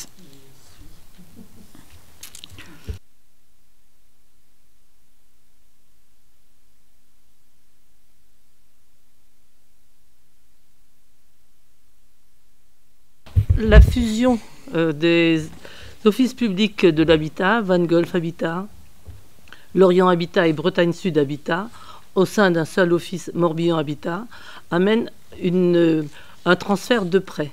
Les garanties d'emprunt accordées par les collectivités ont donc été transférées à la nouvelle entité, et ceci au 31 décembre 2022. La Caisse française de financement local, sans remettre en cause la garantie accordée par la ville d'Hennebont pour un emprunt souscrit en 2022, transféré par la suite à Lorient Habitat, souhaite formaliser la dénomination du garant et propose une convention de transfert du prêt. En qualité de garant, la ville d'Hennebont est sollicitée pour signer cette convention. Alors, vu le Code général des collectivités, vu le contrat, ça n'a pas marché. Vu la garantie accordée, vu le bureau municipal, il est proposé au conseil municipal d'autoriser Madame la maire ou son représentant à signer la convention de transfert du prêt et d'autoriser Madame la maire à prendre toute mesure relative à l'exécution de la présente délibération. Donc c'était bien un prêt souscrit en 2002. 2022. C'était 2002. Non, c'est pas grave. Y a-t-il des questions? Non? On passe au vote. Des voix contre? Des abstentions? Le bordereau est adopté à l'unanimité. Le point suivant, c'est les forfaits au GEC 2025. Pascal Lelibou. Oui, bonsoir à tous. Bordereau très classique, donc, que celui des forfaits au GEC. Je rappelle à tout le monde, mais parce que c'est inutile, que les villes doivent accompagner financièrement à la même hauteur à un élève de classe d'école privée sous contrat que des élèves d'école publique. C'est une règle, donc c'est une règle à laquelle évidemment on souscrit. Nous avions monté un groupe de travail en 2021 auquel participait activement Pierre-Yves Le Boudec pour retravailler effectivement sur ce dispositif de calcul, donc qui avait été effectivement un petit peu remodifié, rediscuté d'ailleurs avec les OGEC et validé donc à ce moment-là. Donc là aujourd'hui, on applique tout simplement la règle habituelle qui existe dès lors depuis cette date-là. Je vous refais grâce de l'ensemble des éléments qu'on intègre dans le calcul pour savoir combien coûte aujourd'hui un élève de l'enseignement public. Tout est expliqué dans le bordereau. On n'a strictement rien changé. Et donc, ce qui nous amène à la fin à avoir malgré tout une progression très significative cette année, que vous avez pu constater, du forfait au GEC. Encore une fois, parce que le coût de l'élève de l'enseignement public a augmenté de manière importante, pour deux raisons très simples. La première raison, c'est que effectivement, nous avons recruté une ETSEM de plus dans une des écoles, donc forcément, ça augmente la masse salariale globale, c'est bien normal. Il y a eu également une réévaluation salariale que vous connaissez tous, qui avait été votée en conseil municipal ici, qui concernait tous les agents de la ville, mais aussi évidemment ceux qui travaillent dans les écoles. Et donc, bien, l'addition de ces deux... Pardon ? L'addition de ces deux montants-là, donc, effectivement, alourdissent le montant global et surtout l'élément très important qui explique l'augmentation que l'on constate là, c'est que le nombre d'élèves dans le public à la rentrée 2024 avait assez significativement baissé, aussi bien dans l'enseignement élémentaire que dans l'enseignement primaire. Donc, dans les maternelles, pardon, que dans l'enseignement élémentaire. Donc, évidemment, quand vous avez une masse financière qui est un petit peu plus importante qu'avant, qui est divisée par un nombre d'élèves qui, lui, est moins nombreux, évidemment, le montant par élève, il progresse significativement. Donc, c'est ce qui se passe. Et donc là, vous avez l'explication du montant que je vous donne, qui est indiqué dans le bordereau. Donc le montant pour les maternelles sera donc de 1 659 € par élève. C'était 1 443 l'année dernière. Le montant pour les élémentaires sera de 536 €. C'était 518 l'année dernière. Voilà, on a eu l'occasion de présenter déjà ce montant aux parents d'élèves, d'évoquer en tout cas le sujet avec eux. Sachant donc par contre que l'année prochaine, puisqu'on a vu une remontée significative à la rentrée 2025 des élèves dans le public, qu'on peut déjà annoncer, pour les raisons inverses, celles que je viens de donner tout à l'heure, que le montant du forfait au GEC diminuera certainement l'année prochaine. Voilà ce que l'on peut dire. Et on vous demande donc d'approuver ces deux montants qui sont indiqués dans le bordereau, que je répète si vous voulez, 1 658,99 €, 1 659 donc pour les primaires, et 536,57 pour les classes élémentaires. Y a-t-il des interventions? Oui, Pierre-Yves Le Boudec.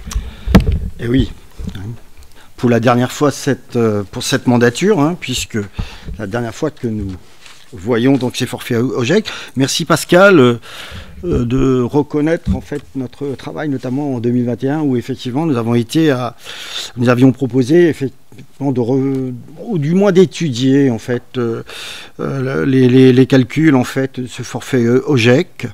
Nous on considère qu'il aurait peut-être, et comme tous les ans on le répète, il aurait fallu aller peut-être beaucoup plus loin. Parce que là, ce sont des sommes qui sont quand même conséquentes, puisque pour le budget de la commune, on va être autour de 500 000 euros, hein, ce qui est quand même quelque chose d'assez conséquent. Donc, nous, on a toujours considéré que c'était surévalué. Alors après, effectivement, c'est une règle auquel on est obligé de souscrire, hein, c'est dans la loi de 59, mais pour autant on peut toujours, et on l'a aussi répété à chaque fois, c'est qu'une loi, elle peut être modifiée, et aujourd'hui, c'est vrai que cette règle de 59, elle n'est pas favorable au public, c'est clair. Elle est pas favorable au public, d'autant plus que le public est assujetti à des règles auxquelles n'est pas soumis l'enseignement privé sous contrat. Donc, c'est comme si vous demandiez à deux coureurs de faire un 100 mètres, et puis à l'un, vous lui mettez quand même un boulet au pied. Donc, aujourd'hui, il est temps de s'interroger sur cette loi de 59. Bon, évidemment, je sais bien que c'est pas ici qu'on va le faire, mais il est important de le rappeler. Ça, c'est le point sur lequel on voulait intervenir. Et le dernier point, c'est sur cette notion de transparence. Je crois que on donne 500 000 euros et on n'a pas le droit de contrôler le bon usage qui en est fait, puisqu'on le verse donc aux OGEC. Mais pour autant, en commission, on ne peut pas consulter les comptes et de savoir si véritablement l'argent qui est donné sert pour l'électricité, l'eau, le gaz, le matériel scolaire, l'entretien, etc. Et là, c'est quand même très problématique cette absence de transparence. D'autant qu'il est spécifié dans le bordereau que ces 500 000 euros ne doivent absolument pas financer les investissements. Avons-nous aujourd'hui la garantie que les 500 000 euros qu'on va verser donc aux OGEC ne serviront pas à un moment ou à un autre à de l'investissement? Voilà. Donc pour cette question pour la fin, mais en tous les cas, conformément à ce que nous venons de dire, nous voterons contre ce forfait. Enfin, 2 mots. Hein, Pierre-Yves, sur les aspects réglementaires, moi j'ai rien à rajouter, hein, c'est la loi, donc on l'applique, hein, bien évidemment. Après, sur les investissements, effectivement, en tout cas, c'est des questions qu'on leur pose aussi à chaque fois qu'on les voit. Donc nous, en tout cas, on peut affirmer qu'à notre connaissance, cet argent-là n'est pas utilisé pour des investissements. C'est d'ailleurs la différence qui continue d'exister quand même entre les deux enseignements. Hein. C'est-à-dire que les investissements, effectivement, de l'enseignement privé ne sont pas pris en charge par les collectivités publiques quand même. Hein. Donc il y a quand même cette différence-là qui continue d'exister, qu'il faut aussi rappeler. Et puis la troisième chose, c'est simplement sur le montant. Alors c'est vrai que ça doit faire 500 000 en tout, hein, je n'ai pas refait le calcul.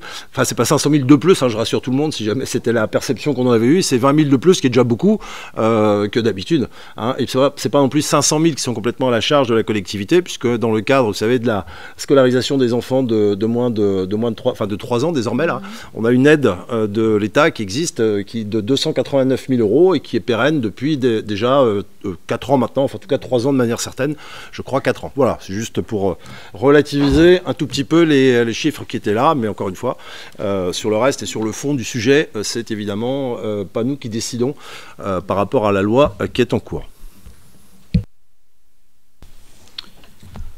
Ok, donc on va passer au vote. Oui, Jean-François Lecorf. Voilà. Donc il y a une personne qui ne prend pas part au vote et on va passer au vote. Rappelez-vous ceux qui ont les pouvoirs. Donc, y a-t-il des voix contre? 1, 2, 3, 4. Moi, c'est pour Hilal Safak. 5. Très bien. Y a-t-il des abstentions? Vous levez la main pour les abstentions? Peggy Caclin. Qui est-ce qui... Frédéric Toussaint et toi. Alors, abstention. Peggy Caclin, Frédéric Toussaint, toi. Qui est-ce qui a le pouvoir de Tiffaine Sirette? Qui est-ce qui a le pouvoir de Gwendal Henry? Moi. Abstention. Il a dit abstention. Moi, ah, pardon. Bon. Bon.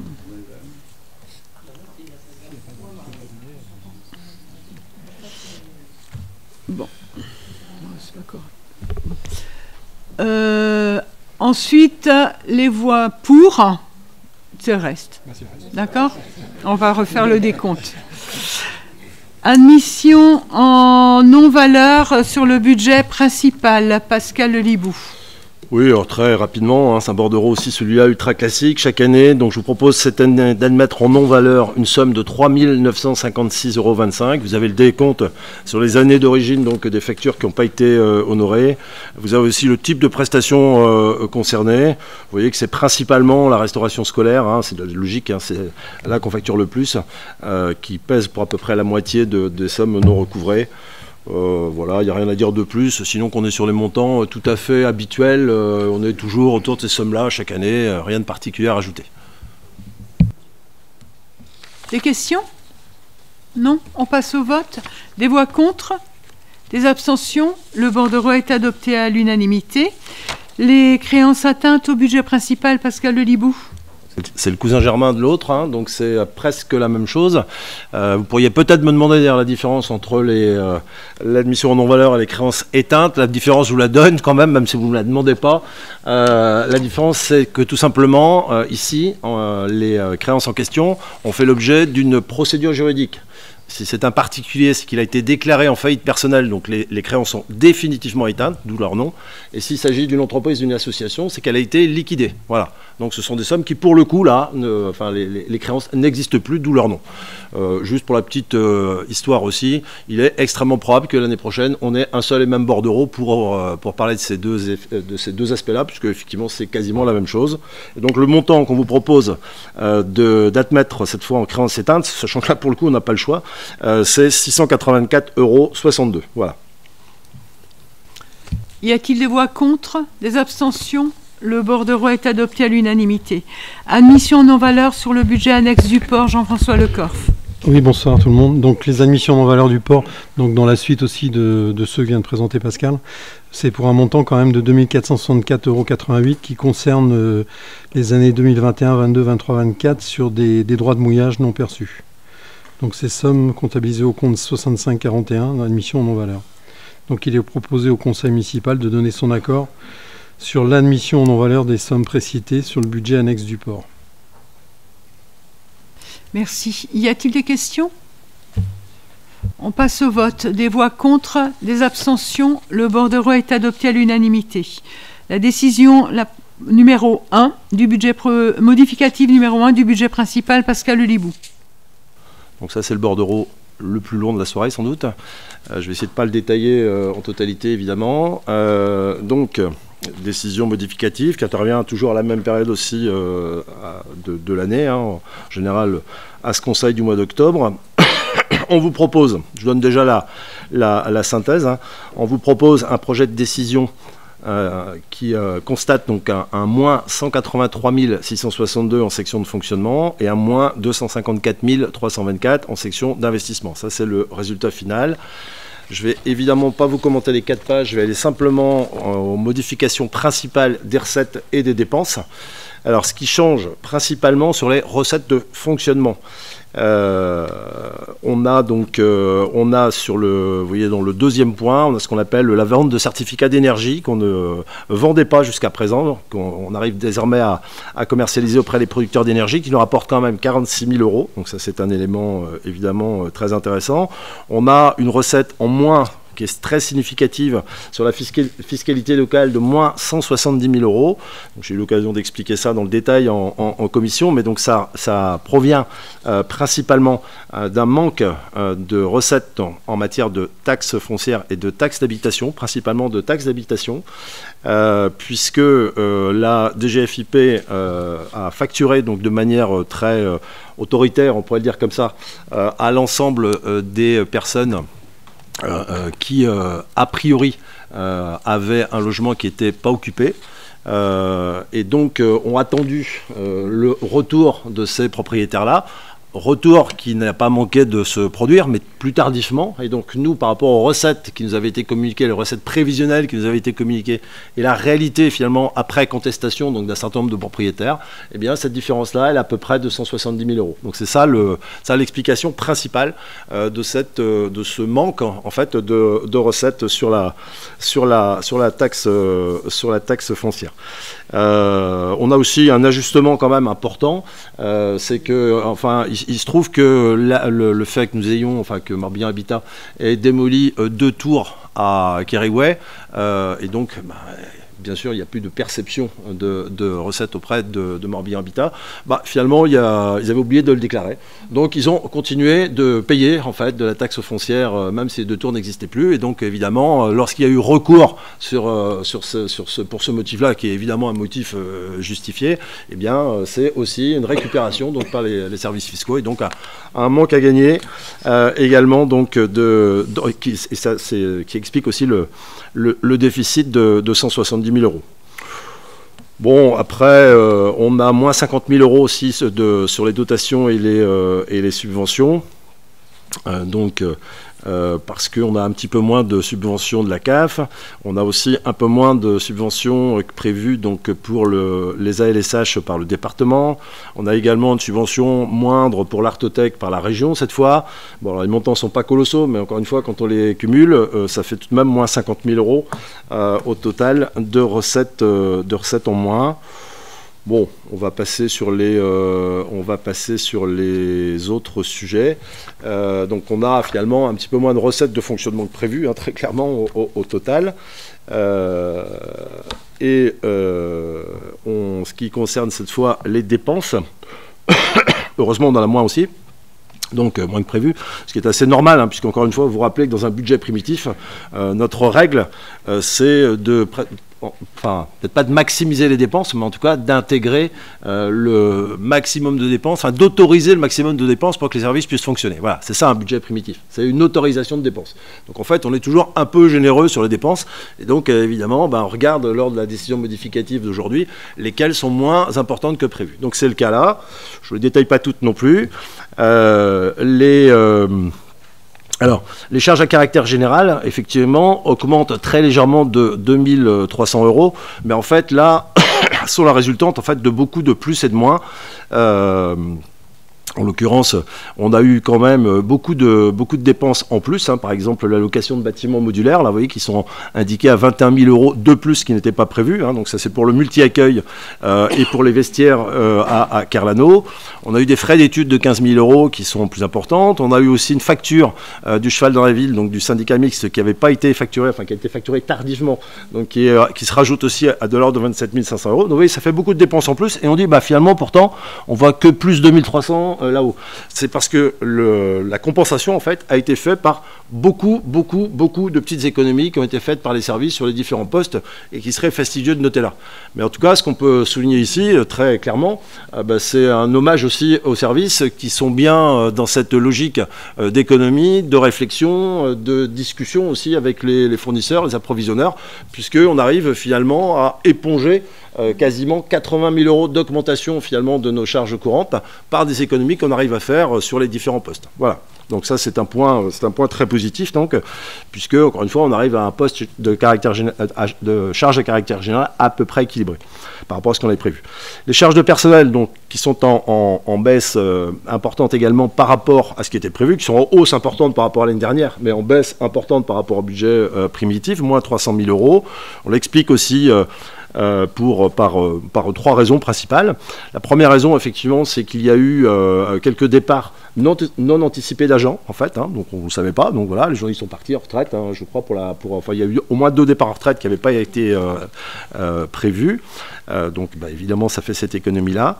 On a aussi, vous le savez, on a déjà eu l'occasion d'évoquer des difficultés à recruter un certain nombre d'agents par rapport aux postes qui sont ouverts. On a des lenteurs de recrutement, parfois des recrutements qui n'aboutissent pas, donc il faut les relancer. Et donc on a une vacance en fait entre le départ de l'ancien agent et la possibilité de le remplacer, ce qui fait que là aussi, eh bien, ça fait une économie relativement conséquente de masse salariale. Puis la troisième raison,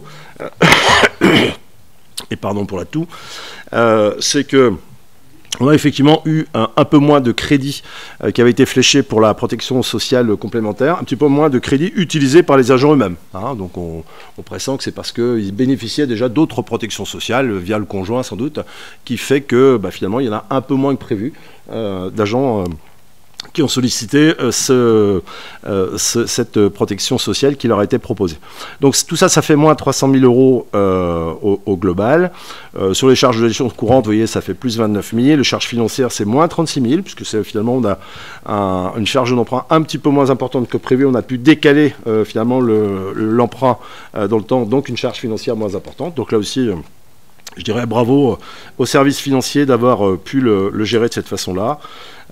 Et donc, en synthèse, eh bien, nous avons des recettes de fonctionnement qui baissent de 183 000 euros. Nous avons des dépenses qui baissent également de 324 000 euros, si bien que nous ressortons un résultat de fonctionnement positif, cette fois, de plus 141 000 euros, que l'on peut donc virer à la section d'investissement. Voilà. Hein, donc, on a 141 000 euros de mieux, finalement, en épargne brute qu'on peut virer à la section de fonctionnement. D'investissement, pardon. Donc sur les recettes d'investissement, je les détaille pas. Hein, je les détaille pas. Ce que l'on peut dire, quand même,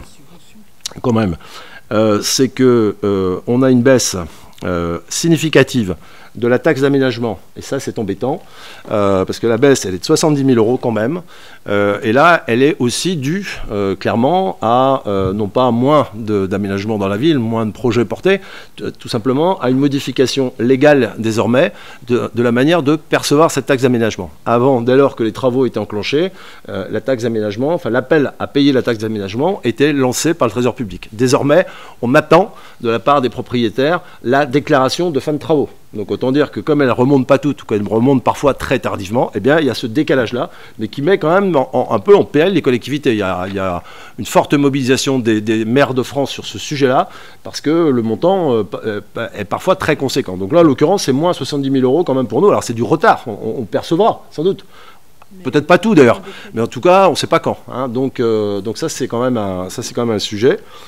Et puis, l'autre sujet positif, cette fois, très très positif même, vous voyez que sur les subventions d'investissement, eh bien, on peut annoncer 685 000 euros de plus en subvention donc, que ce qu'on avait mis dans le budget primitif. Alors, c'est bien sûr parce que les services, là aussi, ont bien travaillé dans le montage des dossiers, mais c'est aussi parce qu'on n'a pas le droit, hein, lors du budget primitif, d'intégrer dans ce budget des subventions tant qu'on ne les a pas reçues, tant qu'elles n'ont pas été signifiées. Donc, pour beaucoup d'entre elles, on savait qu'on allait les avoir. Maintenant, là, on peut les intégrer dans le budget puisqu'on les a effectivement reçues. Voilà, c'est l'explication. Et sur les dépenses d'équipement maintenant, écoutez, les évolutions les plus significatives, c'est la place Foch, où effectivement on a eu des travaux complémentaires, vous avez dû le voir, à hauteur de 180 000 euros. Par contre, sur d'autres bâtiments, on a eu à peu près le même montant, moins 171 000, en particulier donc, sur la réfection de la toiture du CTM, où finalement on a pu reporter les travaux de renforcement de la charpente. Donc ça, c'était un montant important, 200 000 euros. Il n'était pas nécessaire, donc tant mieux. On a eu aussi en plus la rénovation de la salle de Galanoine. Bref, je ne détaille pas l'ensemble des chiffres. Vous les avez en lecture. Je vais simplement évoquer les principaux. La voirie, on a un moins, donc 152 000 euros. Puisqu'on a le report en fait d'un montant de 188 000 qu'on avait mis, qui était pour la sécurisation des falaises. Vous savez qu'on a un risque très fort l'autre côté du pont Jeanne-la-Flamme. Donc on avait intégré dans le budget 188 000 euros de travaux qui sont pour l'instant reportés. Donc effectivement on peut les enlever dans la décision modificative. Bon, voilà les éléments principaux. Après, c'est un petit peu moins. Vous voyez, bon, on a un plus 30 000 quand même, il faut le dire, sur le chantier de la courtine du champ de foire. On a moins 33 000 euros sur les réparations de la basilique suite à la tempête. Vous voyez, les plus pondérants, un petit peu les moins. Voilà, donc en tout cas, sur le patrimoine historique, on a moins de dépenses que prévu, sur la voirie aussi. Et voilà. Et donc, en synthèse de tout ça, nous avons donc une prévision de dépenses d'investissement en diminution de 254 000. Nous avons des recettes en progression de 844 000, ce qui fait effectivement que nous avons en plus par rapport à notre budget primitif 1 0,99, on va dire 1,1 million pour faire un compte rond. Et donc ce 1,1 million là, évidemment, puisqu'on l'a désormais, on n'a pas besoin de l'emprunter. Et donc ce 1,1 million, il vient en diminution de l'emprunt donc, qui avait été annoncé lors du conseil qui présentait donc, le budget. Et donc l'emprunt qui était de 5,3 millions, qui était l'emprunt historique qui avait été annoncé donc, lors du conseil, est désormais réduit donc, à 4,2 millions.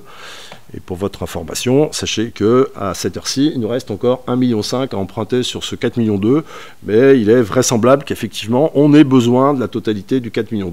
Je rappelle que c'est 5,3 millions ce que nous avons voté pour financer l'important chantier de travaux que nous avons donc en cours en 2025. Donc la consultation sur le nouvel emprunt est en cours. Voilà, au bout de tout ça, ça nous amène...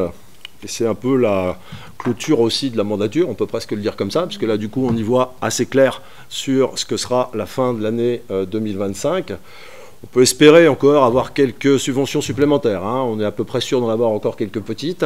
On est quand même en début novembre, donc on n'en aura pas des masses, mais on espère encore en récupérer un petit peu.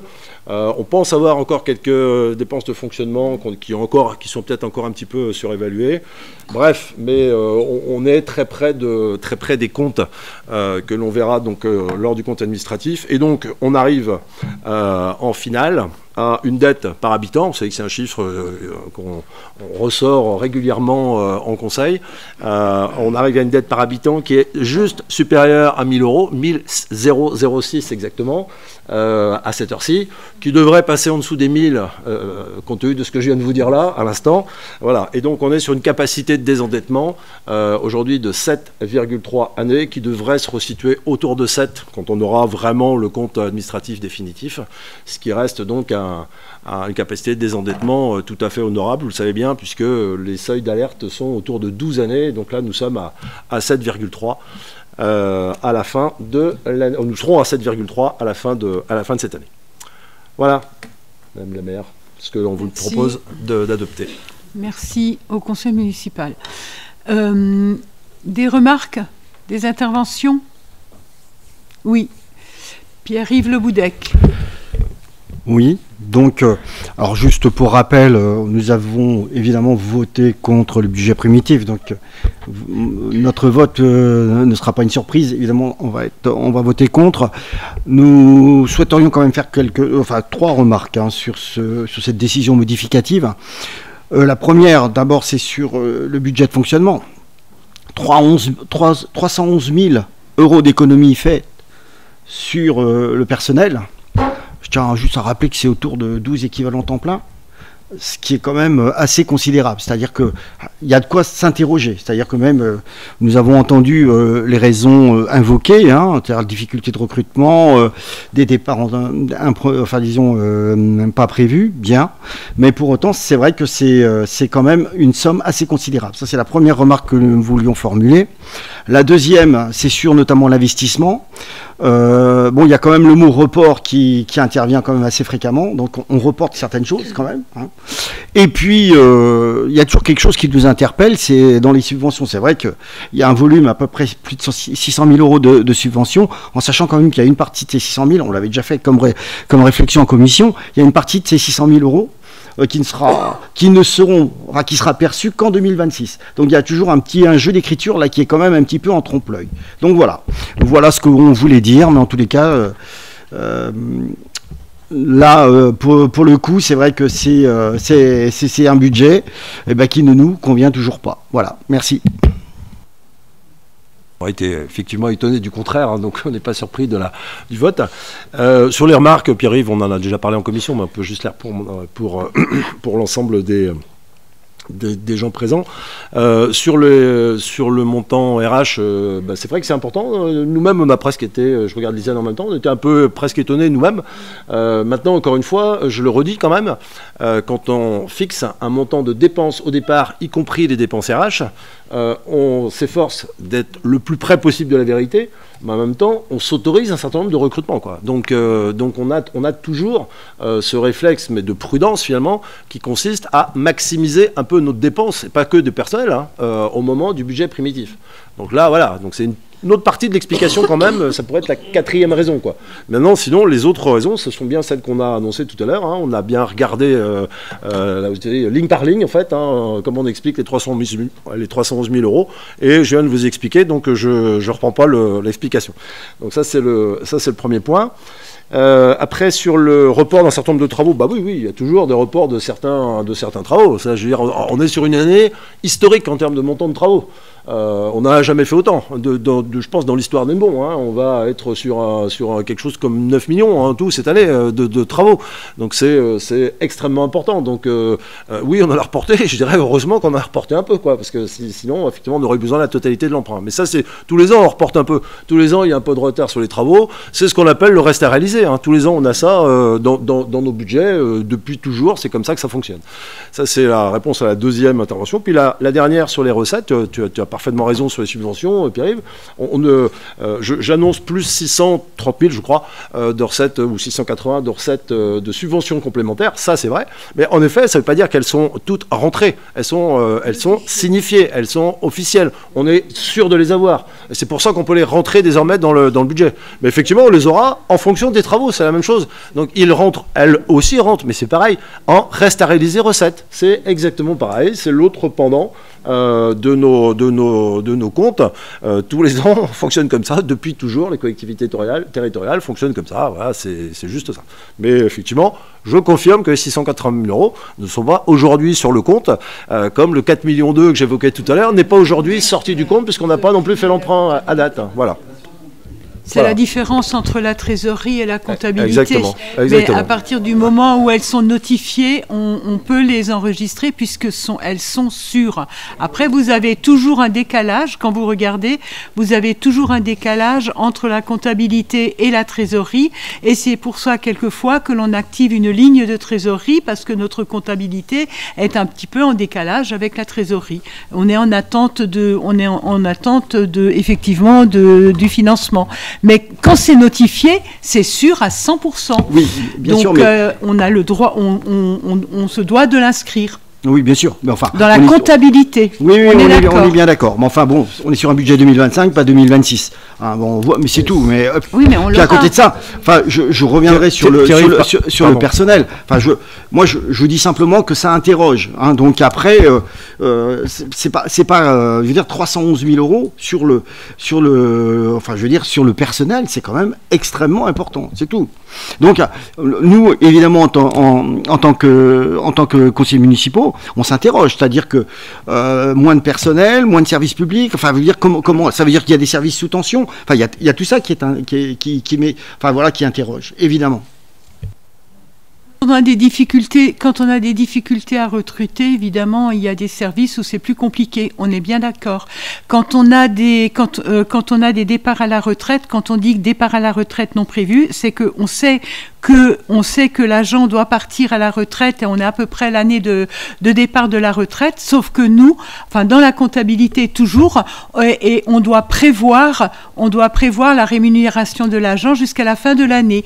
Et on ne prend en compte que quand l'agent nous signifie par lettre recommandée son intention de partir à la retraite à telle date. Donc quand on a un agent qui part à la retraite au mois de juillet, mais qu'il ne nous l'a pas signifié ou au mois d'août, mais qu'il ne nous a pas signifié son départ à la retraite et sa demande de départ à la retraite, on calcule le salaire jusqu'à la fin de l'année. Salaire chargé, bien évidemment. Et que sur les postes pareils, quand on prévoit des recrutements, on prévoit les recrutements, on les inscrit dans le budget, sinon on ne peut pas les faire. On ne peut pas les faire, mais on a des jurys de recrutement, et Lisiane ne me contredira pas, qui ne sont pas fournis. Il y a le jury de recrutement qui peut avoir lieu, et finalement les candidats ne nous conviennent pas, et donc le jury de recrutement, on est obligé de relancer, et il y a d'autres situations où on n'a pas les candidats parce qu'on a des compétences, il y a des endroits où on a des champs de compétences dont on a besoin et on ne trouve pas, on est dans une période extrêmement tendue. C'est tout à fait ça, et malheureusement c'est arrivé à plusieurs reprises cette année. Voilà. Sachez qu'on calcule toujours plutôt large sur le budget RH pour pouvoir nous laisser la latitude de faire en cas de besoin. Oui. Et puis il faut rappeler, Pierre-Yves, quand même, que le budget RH, il est bien sûr en forte progression par rapport à l'année dernière quand même. Aussi. Il est inférieur à nos prévisions, oui. Mais il est très supérieur aux dépenses de l'année dernière. Hein, donc il faut toujours regarder avec quels chiffres on compare, bien évidemment. Voilà. Donc je vous propose de passer au vote. Y a-t-il des voix contre? 1, 2, 3, 4. Des abstentions? 2. Le bordereau est adopté. Décision modificative du budget annexe du port, Jean-François Lecorf. Donc, suite au vote du budget primitif lors du conseil municipal du 27 mars 2025 dernier, il est nécessaire d'ajuster les crédits et recettes nécessaires au bon fonctionnement de la collectivité jusqu'à la fin de l'exercice budgétaire. Donc, sur la section de fonctionnement, le projet qui est présenté de DM s'équilibre à 9 972,81. Donc, le détail est donné sur le bordereau, ce qui fait en section de fonctionnement un équilibre après application de l'ADM dans le tableau qui vous a été transmis sur un total de 76 120,35. Sur la section investissement, le projet s'équilibre à hauteur de 1340 €. Donc, ce qui fait un total sur le tableau présenté, un équilibre à 13 242,84. Donc, il est proposé au conseil municipal d'approuver la décision modificative numéro 1 2025 du budget annexe du port. Y a-t-il des questions? Oui. Oui, on a juste une question. C'est en lien, ce bordereau est en lien avec le bordereau concernant le bordereau numéro 8. Juste une question technique, en quelque sorte. Comment va se passer la clôture de ce budget du port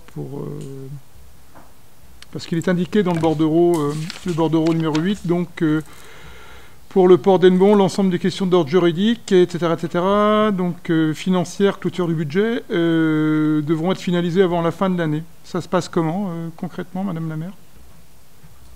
Ça se passe, je réponds à la place de Michel.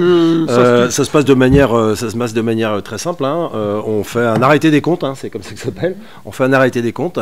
On regarde effectivement si le budget annexe est déficitaire ou excédentaire. Et à partir du moment où on le transfère, s'il est excédentaire, eh bien on transfère l'excédent. S'il est déficitaire, on transfère le déficit. Et comme on solde les comptes, on l'intègre au sein du budget principal de la ville. Voilà, tout simple. Comme on l'a fait pour le camping, même si c'était pas la même chose, c'était une DSP, mais on l'a fait exactement de cette manière-là lorsqu'on a soldé le camping. La décision, on n'a pas voté. Des voix contre, des abstentions, le bordereau est adopté à l'unanimité. La décision modificative du budget annexe du chauffage urbain, Pascal Lelibou. Oui, donc c'est le même principe que ce que vient d'évoquer Jean-François. Juste, pardon, je retrouve le bon bordereau, moi aussi.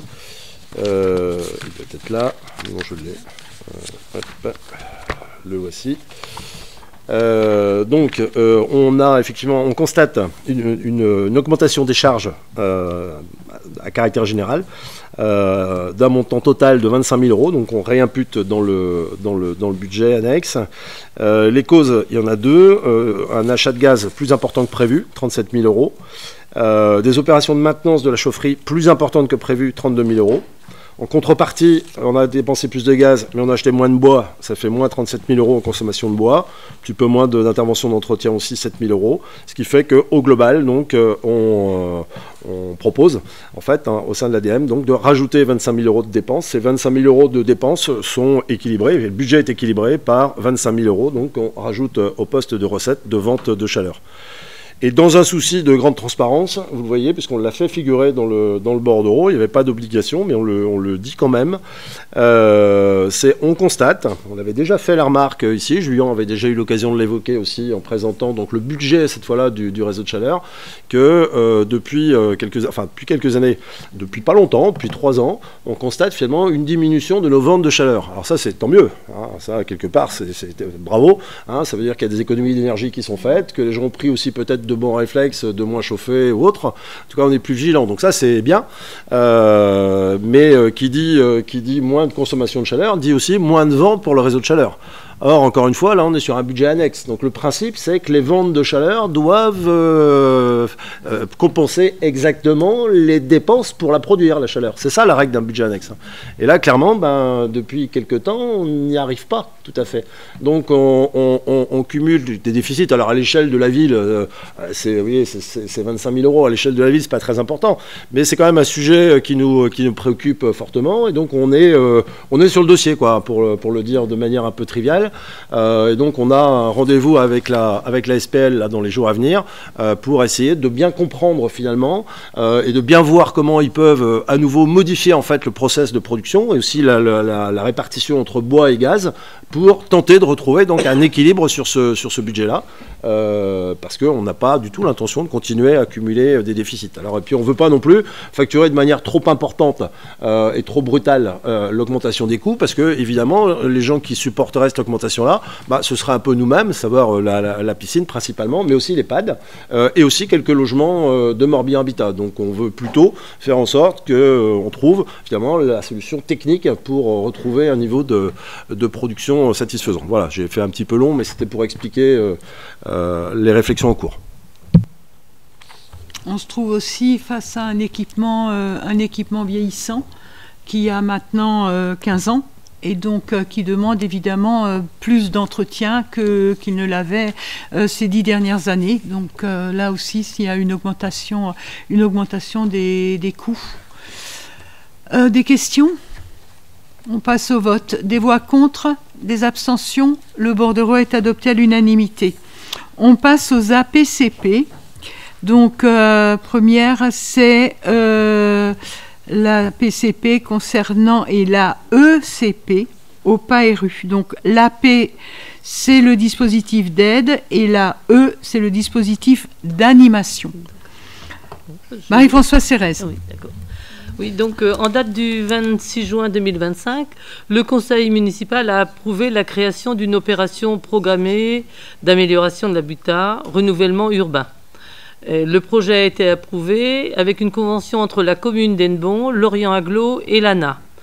Cette opération ferait l'objet d'une autorisation de programme d'un montant de 464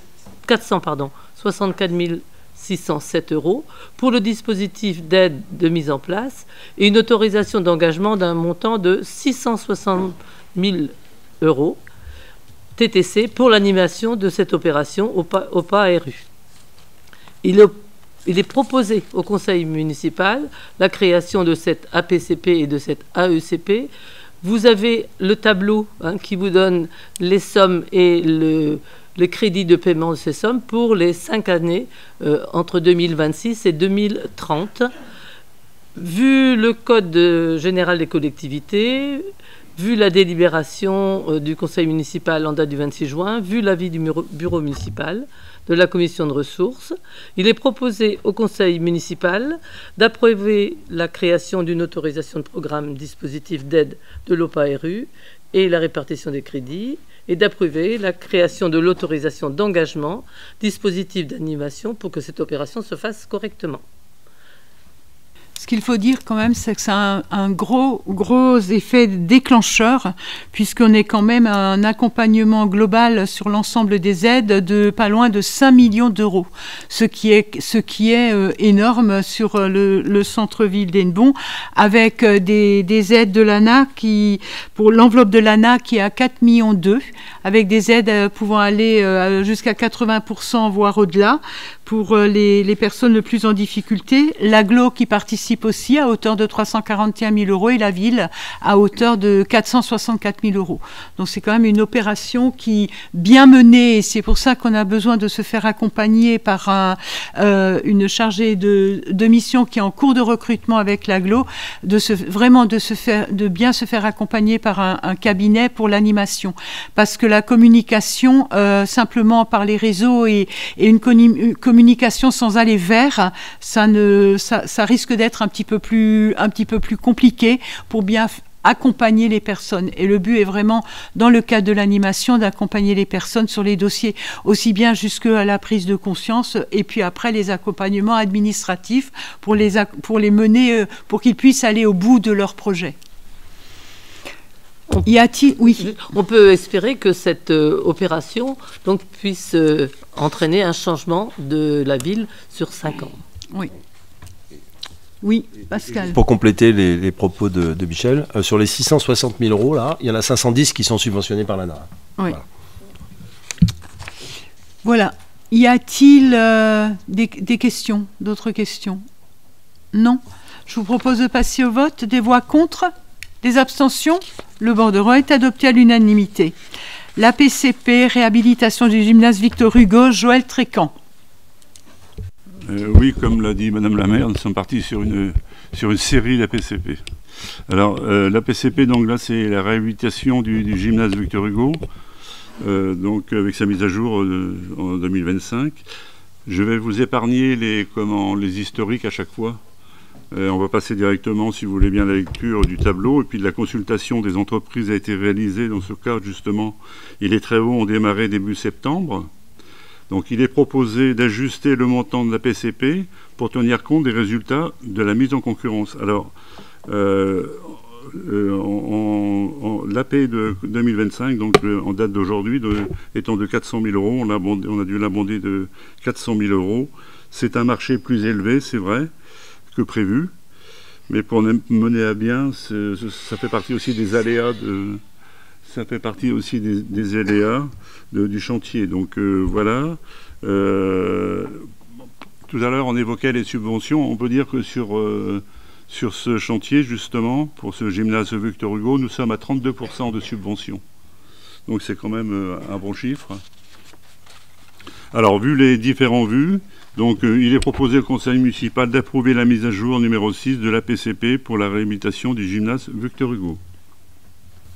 Y a-t-il des questions?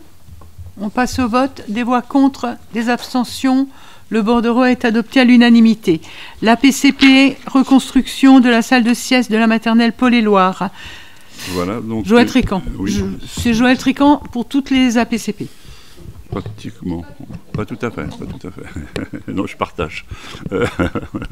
Donc, reconstruction, vous l'avez dit, Madame la maire, de la salle de sieste de la maternelle Paul-et-Loire. Alors, donc les travaux ont été réalisés pendant cet été.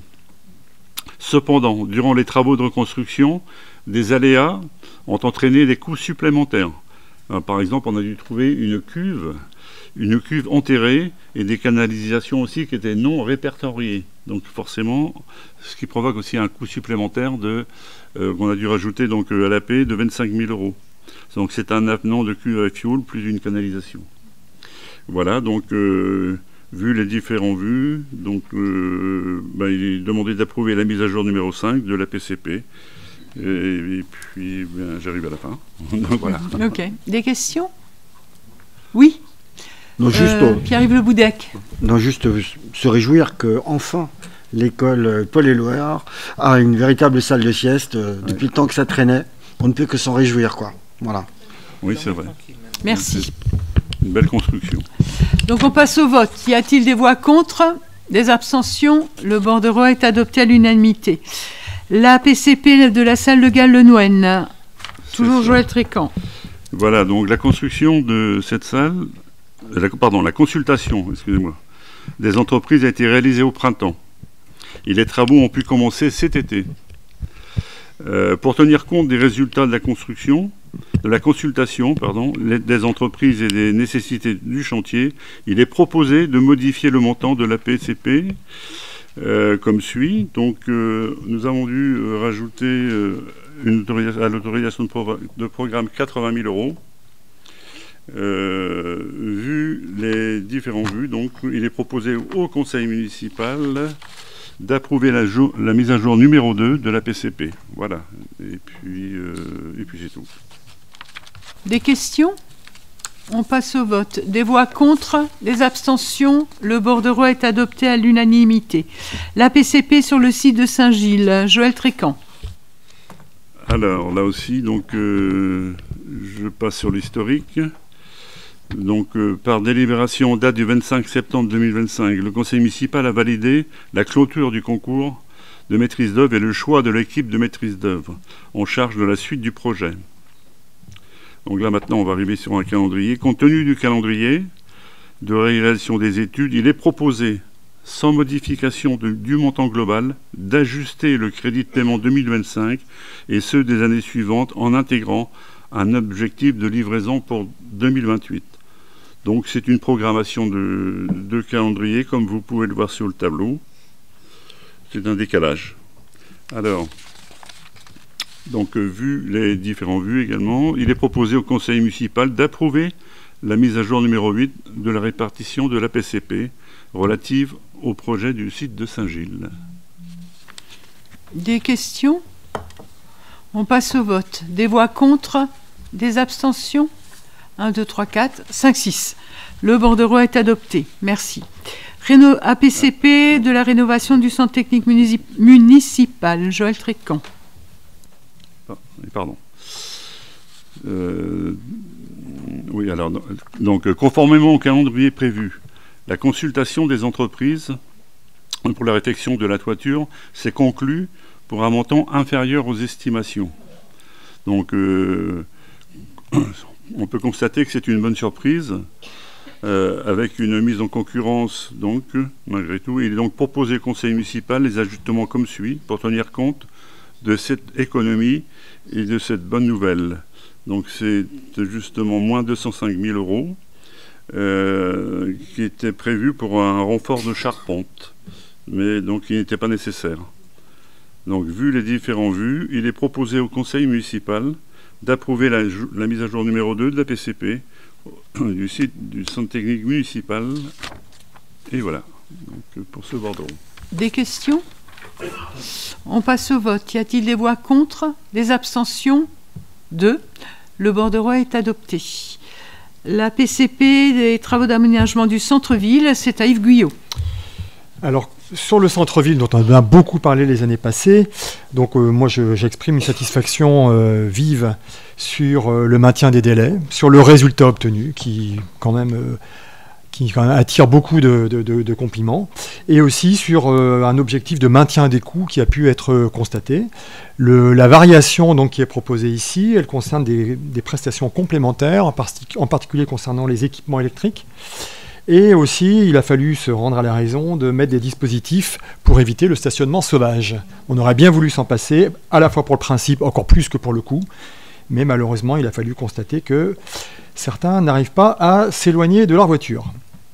Donc ça pour un montant de 100 000 euros. Par ailleurs, il y a parfois des subventions en retard, mais il y a aussi des facturations qui se font en retard.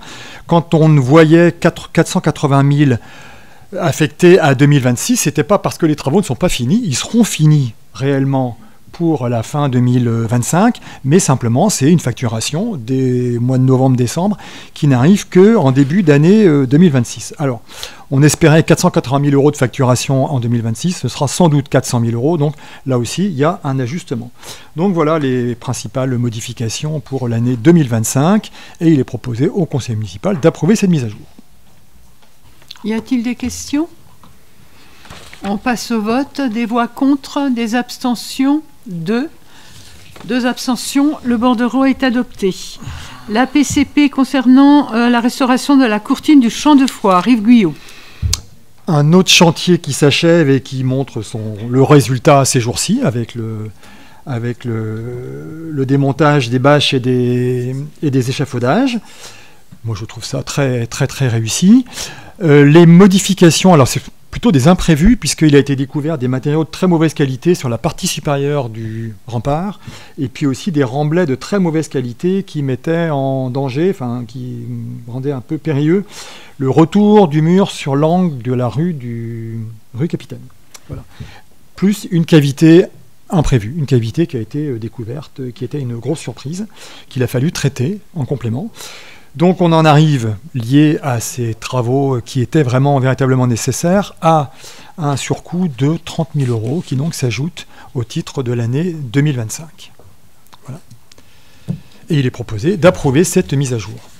Et ce sera en gros un achèvement, même s'il n'est pas prononcé aujourd'hui, mais la PCP s'achèvera ainsi. Des questions? Non. On passe au vote. Des voix contre, des abstentions. Le bordereau est adopté à l'unanimité. La PCP, l'acquisition de véhicules pour les services municipaux, c'est une mise à jour. Joël Trécan. Oui, donc là, on arrive... voilà, attendez, excusez-moi, j'ai une feuille, c'est bon. Donc cela résulte, donc on est sur la PCP de l'acquisition, comme on l'avait dit. Cela résulte de nouvelles priorités apparues en cours d'année. Acquisition de matériel pour la gestion différenciée donc, du CEVEP, plutôt qu'un véhicule utilitaire au CTM. Donc d'où la différence de 17 220 €. Donc vu les différents vues, il est proposé au conseil municipal d'approuver la mise à jour numéro 2 de la PCP relative à l'acquisition des véhicules pour les services municipaux. Des questions? On passe au vote. Des voix contre, des abstentions. Le bordereau est adopté à l'unanimité. Et la PCP, c'est sur le renouvellement du matériel de cantine. Aline Le Fur. Dernier bordereau. Donc bonsoir. Donc compte tenu d'un ajustement du montant proposé dans le cadre de la direction modificative numéro 1 de 2025, il y a lieu de modifier le crédit de paiement 2025 ainsi que le montant global de l'autorisation du programme par rapport à l'autorisation au renouvellement du matériel de cantine et de blanchisserie dans les écoles publiques communales. Donc il est proposé au conseil municipal d'approuver la mise à jour numéro 2 de l'autorisation de programme et la répartition des crédits de paiement de l'autorisation de programme relative au renouvellement du matériel de cantine pour la période 2023-2027. Bonne soirée. Y a-t-il des questions? Non. On passe au vote. Des voix contre, des abstentions. Le bordereau est adopté à l'unanimité. Je vous remercie et je vous souhaite une bonne soirée. Merci. Bonne soirée à tous.